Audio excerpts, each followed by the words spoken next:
I watched the man who gave me life take the last remaining piece of my dead grandfather, smile his famous billion-dollar smile, and drop it into a silver bucket filled with ice and champagne. The entire ballroom went dead silent. My name is Alyssa. I am 32 years old, and as I reached my bare hand into that freezing water to retrieve a soaked blue passbook, I realized I was finally ready to destroy my father. I am a trauma nurse. I work the night shift in one of the busiest emergency rooms in the state. I spend 12 hours a day up to my elbows in shattered bones, torn tissue, and people fighting desperately for their final breath. The emergency room teaches you a very specific set of skills. You learn how to stay completely still when the world is burning down around you. You learn how to clean up massive, catastrophic messes. And most importantly, you learn how to become invisible. You do the work, you save the life, and you fade into the background. In my family, being invisible was not just a habit. It was a survival mechanism. My father, Richard, is a commercial real estate tycoon, or at least he plays one on television and in business magazines. He wears custom Italian suits that cost more than my first car. He drives vehicles designed to intimidate. He expects everyone around him to bow down, to agree, to flatter. My older brother, Hunter, is the golden child. Hunter is 34 years old and has never worked a hard day in his miserable life. He holds a fabricated title as a vice president at my father's firm. He spends his days on pristine golf courses and his nights burning through my father's corporate credit cards. I was the disappointment. I was the mistake he could never quite erase. I chose to study nursing instead of corporate finance. I chose to marry a quiet data analyst named Luke instead of a loud hedge fund manager. I live in a modest 3-bedroom cabin surrounded by trees. I drive a 10-year-old sedan. I pay my own bills. For 32 years, my father made sure I knew exactly how pathetic he thought my life was. Every family dinner was a calculated interrogation. Every holiday was an opportunity to mock my income, my husband, or my clothes. I swallowed the emotional abuse. I kept my head down. I wanted to believe that somewhere beneath the Rolex watches and the cruel jokes, he was still capable of being a father. I was dangerously wrong. The turning point happened exactly 1 week after my grandfather passed away. My grandfather was the only person in that cold, sterile family who ever looked at me and saw a human being. He was a quiet, brilliant man who made his fortune slowly and lived simply. He smelled like old paper and peppermint. 3 days before his heart finally gave out, he pulled me close to his hospital bed. His hands were shaking. He handed me a small, faded blue passbook. He made me promise not to open it until he was in the ground. He looked me directly in the eyes and said it was my key to freedom. Somehow, my father found out about the passbook. He called my house the day after the funeral. He demanded I hand it over immediately. He claimed my grandfather was suffering from severe dementia in his final days and that all family assets legally belonged under his control. When I calmly refused, the screaming started. He called me a thief. He called me a parasite. Then, 2 days later, he changed his strategy. He sent a courier to my cabin with a handwritten invitation to his annual charity gala. He wrote that he was grieving, that he was sorry for losing his temper, and that he wanted to make peace. Like a complete fool, I believed him. I wore my best dress, a simple black dress I bought off the rack 3 years ago. I brought the passbook in my purse to show him it was just an old empty bank book, a sentimental piece of trash. I walked into the grand ballroom of the Plaza Hotel. There were hundreds of the wealthiest people in the city holding crystal glasses. My father saw me. He walked over, surrounded by his billionaire friends.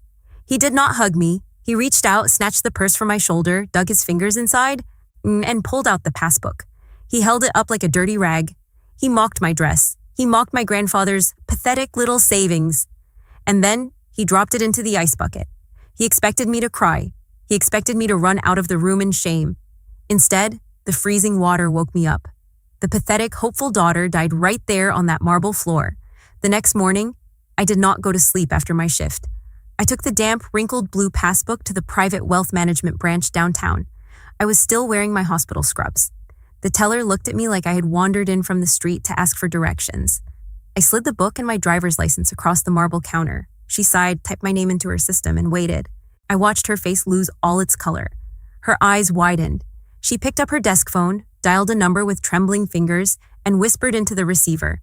Less than 2 minutes later, I was sitting in a corner office on the top floor, drinking imported sparkling water. The branch manager, a man in a very expensive suit, nervously slid a printed statement across his mahogany desk. I looked at the bold black ink on the white paper. $12,400,000. My grandfather had set up an ironclad, irrevocable trust solely in my name 20 years ago. He deposited a significant sum and instructed them to invest it aggressively. It was completely hidden. It was entirely untouchable by my father or his lawyers. I was sitting in a chair wearing shoes with dried blood on the soles, staring at $12,400,000.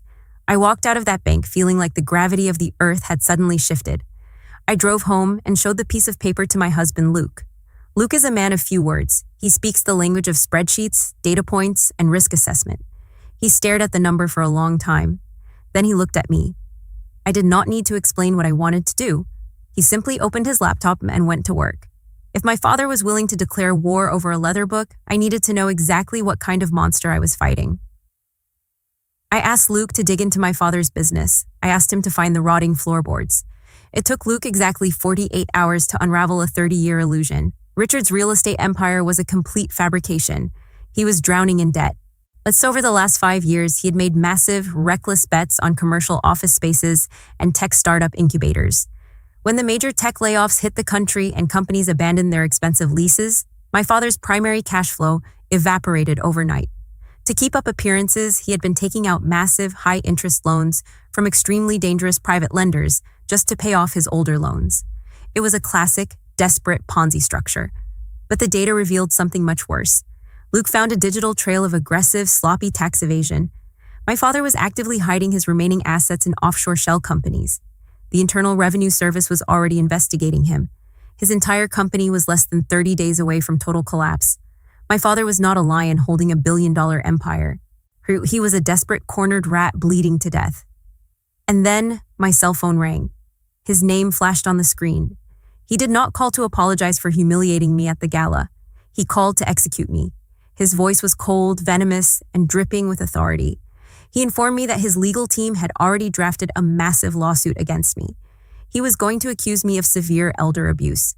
He was going to claim in federal court that I used my medical knowledge to drug and manipulate my dying grandfather into handing over family assets. He admitted he probably would not win the case, but he promised to drag the litigation out for 5 years. He promised to bankrupt me. He said he would take my cabin, force me to sell my car, and have my nursing license permanently revoked. Or he gave me 48 hours to sign over whatever was in that passbook, or he would erase my existence. He thought I was terrified. He thought I was the exact same little girl who used to hide inside her closet when he threw plates against the kitchen wall. He did not realize he was threatening a woman holding a $12 million loaded weapon. I took a deep breath. I let my voice shake. I forced my vocal cords to tighten. I sounded exactly like the weak, panicked victim he needed me to be. I started crying.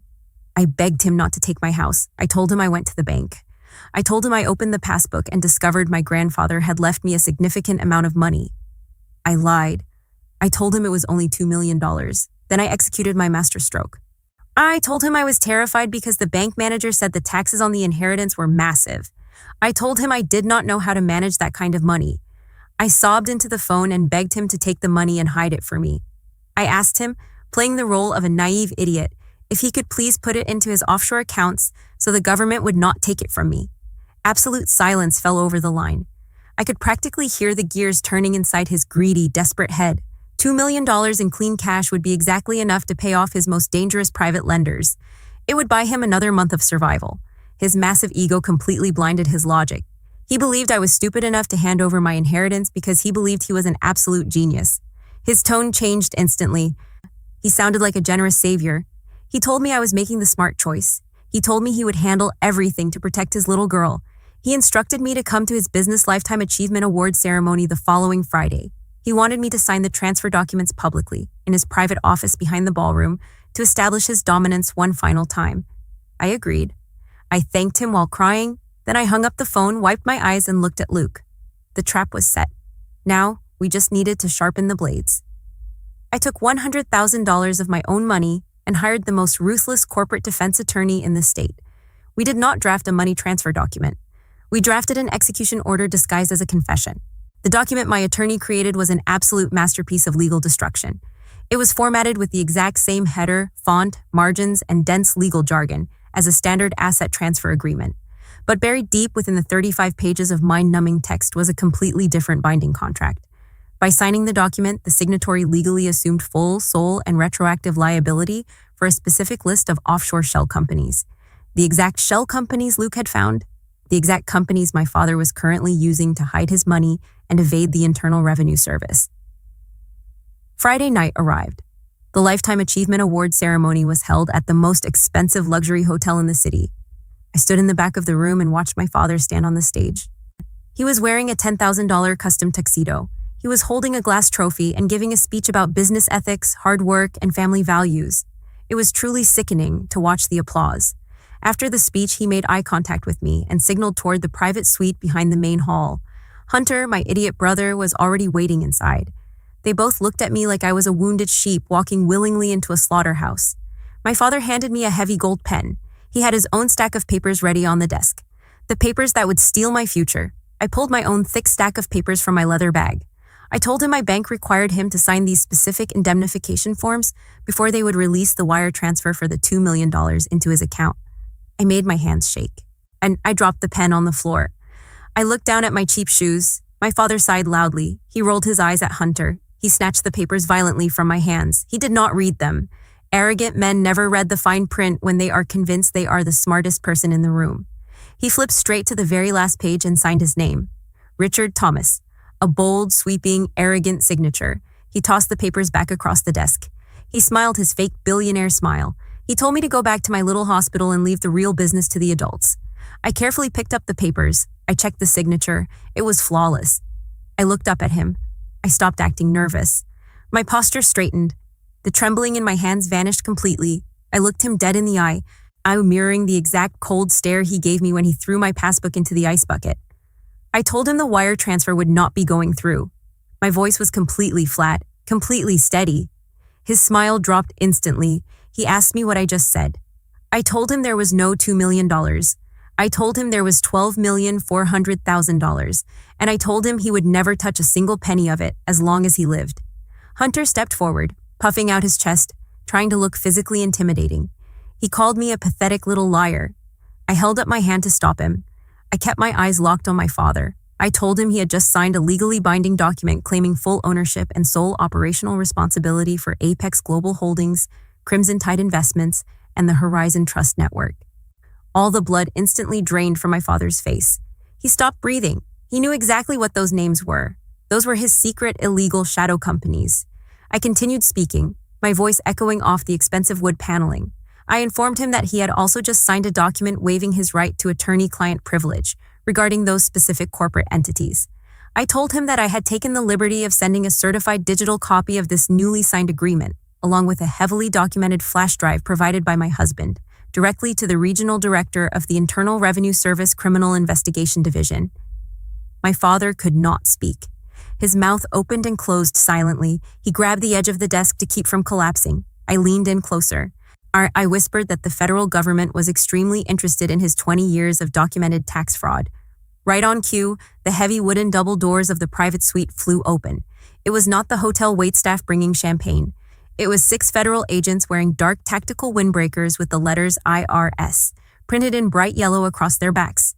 The lead agent stepped forward, his hand resting on his duty belt. He looked at my father and announced they had a federal warrant for his immediate arrest.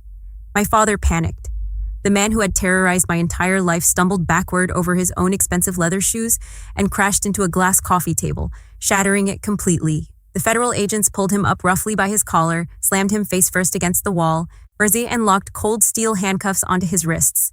Hunter was standing in the corner, screaming like a child, completely useless. As the agents dragged my father toward the door, he twisted his neck to look back at me. His eyes were wide with pure, unadulterated terror. The grand illusion was permanently shattered. The untouchable billionaire was dead. There was only a broke, frightened, pathetic old man on his way to federal prison. I walked out of the hotel into the cool, crisp night air. Luke was waiting for me in the car with the engine running. We drove away from the city back to our quiet, peaceful cabin in the woods. My father's fake empire completely collapsed exactly 3 days later. The banks moved in and seized absolutely everything. The mansions, the luxury cars, the country club memberships, the corporate accounts. It was all gone. Hunter was evicted from his penthouse and was forced to get a minimum wage job working the overnight shift at a fast food restaurant just to pay rent. My father was denied bail due to flight risk. He is currently sitting in a concrete cell, awaiting a federal trial that will undoubtedly put him behind bars for the rest of his natural life. As for me, I am still a trauma nurse, I still drive my 10-year-old sedan. I still work the night shift. But tomorrow morning, Luke and I are breaking ground on a brand new state-of-the-art pediatric trauma wing at the regional hospital. And we are funding the entire $30 million project in cash. And we are naming the building after my grandfather.